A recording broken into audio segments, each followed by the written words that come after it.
You wake up with a flat stomach. By 4 p.m., you look 6 months pregnant. You ate a healthy salad for lunch, so what gives? That pressure, that distension, the need to unbutton your pants after every meal, that's not just weight gain, that's bloating.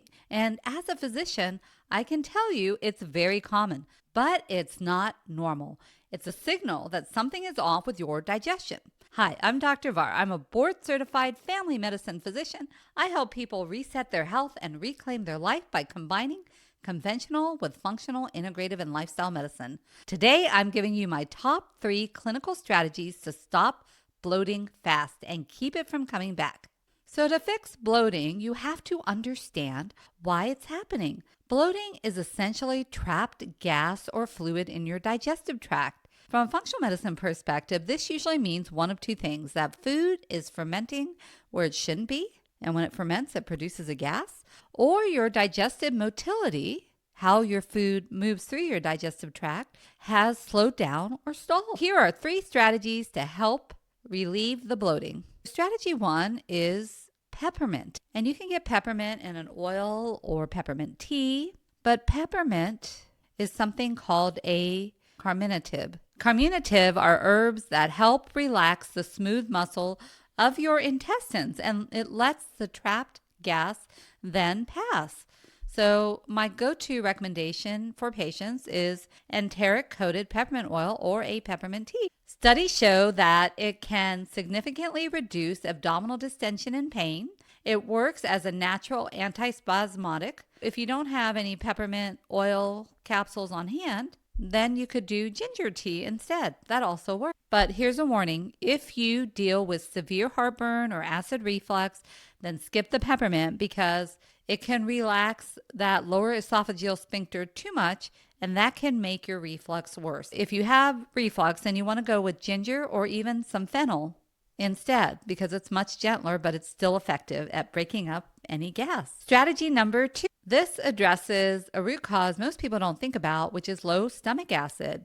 Now, stomach acid normally breaks down your proteins. So if you have less of it, then you may not be breaking down your proteins like it should, and you have these larger pieces of undigested food that may cause bloating as it moves down into your small intestine, and your small intestine has to work harder to break it down. Your pancreas makes digestive enzymes that also help digest your protein.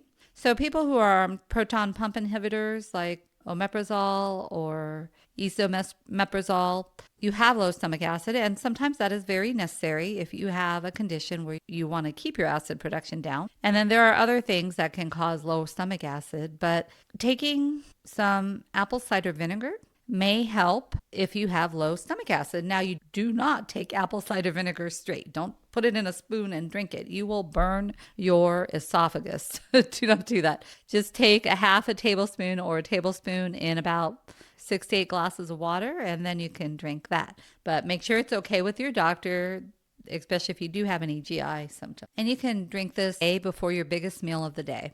And it also helps motility, because when your stomach has the right pH and acid, it triggers your stomach valve to open properly so food can then go into the small intestine like it should. All right, and then the last strategy is to activate your migrating motor complex, or your MMC. So what the heck is that?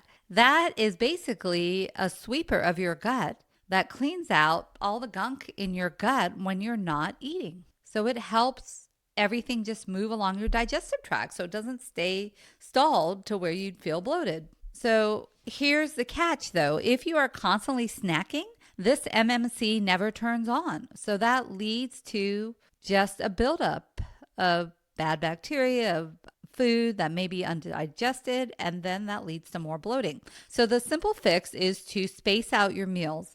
Have at least 3 to 4 hours between meals to allow this migrating motor complex to do its thing and help your digestive system work more effectively. So to recap, if you are feeling bloated, some easy and quick things to do is to try a carminative such as peppermint, ginger, or fennel. That usually works pretty quickly.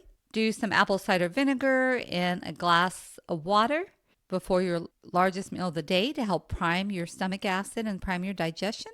And then space your meals apart so that your migrating motor complex can help move everything along your GI tract. If you try all three of these and you're still dealing with chronic bloating, then there may be something more going on, such as SIBO or food sensitivity or deeper digestive enzyme deficiencies. So make sure you work with your healthcare provider before you try any of these strategies on your own, and especially if you have persistent symptoms.